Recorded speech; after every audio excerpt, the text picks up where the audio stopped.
صلاۃ التسبیح، اس نماز کی بہت زیادہ فضیلت ہے۔ سرکار علیہ الصلاۃ والسلام نے اپنے چچا حضرت عباس رضی اللہ تعالی عنہ سے فرمایا، یا اماہ الا آتیک، اے چچا کیا میں آپ کو کچھ عطا نہ کروں، آپ پر احسان نہ کروں، آپ پر بخشش نہ کروں؟ 10 خصلتیں ہیں، 10 خوبیاں ہیں،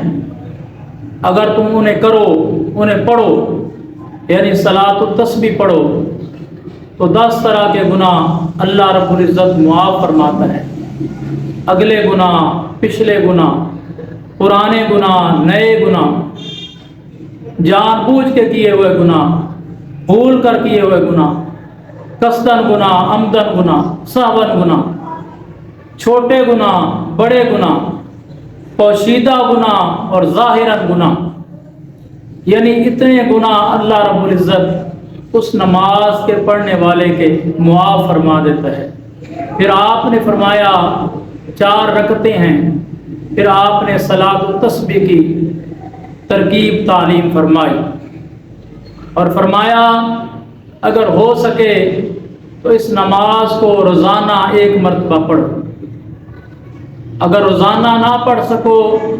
تو جمعے میں یعنی ہفتے میں 1 مرتبہ اس نماز کو لازمی ادا کرو۔ پھر آپ نے فرمایا اگر ہفتے میں 1 مرتبہ اس نماز کو نہ پڑھ سکو تو مہینے میں 1 مرتبہ اس نماز کو لازمی پڑھ، اور اگر مہینے میں بھی نہ پڑھی جا سکے، فرصت نہ ملے، کوئی مشکل ہو، مجبوری ہو، تو اسے سال میں 1 مرتبہ لازمی پڑھو۔ پھر آپ نے ارشاد فرمایا اگر سال میں بھی نہ پڑھی جائے تو پوری زندگی میں، پوری عمر میں اس نماز کو 1 مرتبہ لازمی ادا کرو، لازمی پڑھو۔ اس نماز کی بڑی فضیلت ہے، بڑا ثواب ہے۔ پھر آپ نے اس کی ترکیب ارشاد فرمائی کہ یہ 4 رکعتیں نماز ہے، نماز صلاۃ التسبیح یہ نفل ہے، اور ثنا کے بعد 15 مرتبہ تیسرا کلمہ سبحان اللہ والحمد للہ ولا الہ الا اللہ واللہ اکبر، یہ کلمہ یہاں تک ثنا کے بعد 15 مرتبہ۔ پھر اعوذ باللہ، بسم اللہ، پھر سورۃ الفاتحہ، کوئی اور دوسری سورت پڑھی جائے، پھر رکوع سے پہلے یہی کلمہ 10 مرتبہ، پھر رکوع میں جا کے رکوع کی تسبیح پڑھنے کے بعد سبحان ربی العظیم، سبحان ربی العظیم پڑھنے کے بعد پھر یہ کلمہ 10 مرتبہ، پھر رکوع سے کھڑے ہو کر ربنا ولک الحمد پڑھنے کے بعد 10 مرتبہ یہی کلمہ، پھر سجدے میں جا کے سجدے کی تسبیح پڑھنے کے بعد سبحان ربی العالی، سبحان ربی العالی پڑھنے کے بعد پھر 10 مرتبہ یہی کلمہ، پھر دونوں سجدوں کے درمیان جو بیٹھا جاتا ہے بیٹھنے میں 10 مرتبہ یہی کلمہ، پھر دوسرے سجدے میں جا کے سجدے کی تسبیح پڑھنے کے بعد 10 مرتبہ یہی تسبیح پڑھی جائے۔ تو آپ نے فرمایا 1 رکعت میں یہ 75 مرتبہ تسبیح پڑھی جائے گی۔ تو اس طرح 1 رکعت مکمل ہوئی۔ اب دوسری رکعت چونکہ سورۃ الفاتحہ سے شروع ہوگی تو سورۃ الفاتحہ سے پہلے 15 مرتبہ یہی تسبیح پڑھی جائے، اور دوسری رکعت میں جب تشہد بیٹھیں گے اسی طرح پوری نماز کریں گے، تشہد بیٹھیں گے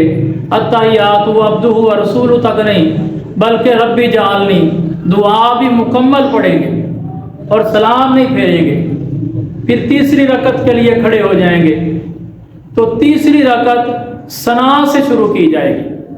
سنت غیر موقدہ جیسے نماز عصر کی سنتیں ہیں اور نماز عشاء کی سنتیں ہیں، ان کا طریقہ بھی یہی ہے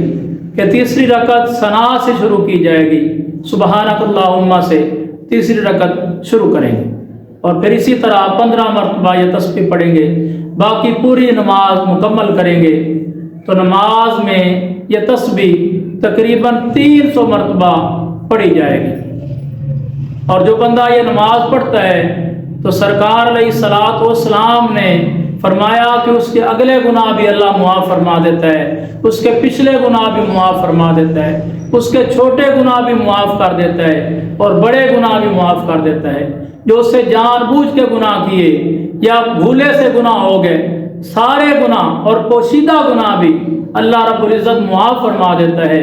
اور جو ظاہراً گناہ ہیں وہ بھی اللہ پاک معاف فرما دیتا ہے۔ اور سرکار علیہ الصلوۃ والسلام نے اس کی بہت زیادہ